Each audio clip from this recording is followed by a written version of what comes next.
शुरू अल्लाह के नाम से जो बड़ा मेहरबान और नहायत रहम फरमाने वाला है। अस्सलातु वस्सलामु अलैका या रसूलल्लाह व अला आलिका व अस्हाबिका या हबीबल्लाह। अस्सलामु अलैकुम मुअज़्ज़ज़ नाज़रीन व सामीईन।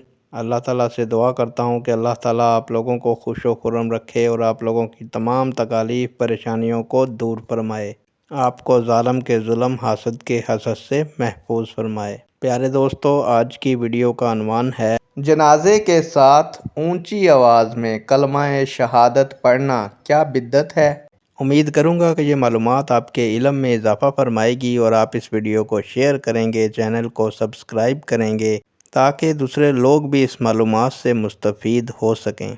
बढ़ते हैं वीडियो की जानिब। प्यारे दोस्तों, हर नया काम बिद्दत होता है, लेकिन एक अच्छी बिद्दत होती है और एक बुरी बिद्दत होती है। अच्छी बिद्दत इस्लाम में जायज़ है।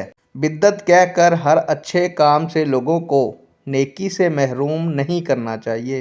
लिहाजा जनाजे के साथ कलमा पढ़ने या दीगर ज़िक्र व अज़कार करने से मना करने का कोई जवाज़ नहीं है। जो मना करे वो सबूत पेश करे, ना कि अच्छा काम करने वाले लोग पेश करें, क्योंकि मना करने के लिए दलील होती है, जायज़ के लिए दलील की ज़रूरत नहीं होती। इस तरह तो अगर हर अच्छे काम को बिद्दत करार देकर लोगों को नेकी से महरूम किया जाए तो बहुत से अच्छे काम ऐसे हैं जिनको मौलवी साहिब खुद भी करते हैं लेकिन बिद्दत नहीं कहते, क्योंकि इनमें मौलवी साहिब का फ़ायदा होता है। मसलन पक्की मस्जिदें, मीनार, मस्जिद में लाइटें, पंखे, एसी, लाउड स्पीकर, गाड़ियाँ, जहाज़ वगैरह फिर सब बिद्दत हैं लेकिन जायज़ हैं, क्योंकि ये इंसान के लिए फ़ायदेमंद हैं। लिहाजा जनाजे के साथ ऊंची आवाज़ से कलमा पढ़ने से कहीं मना नहीं किया गया।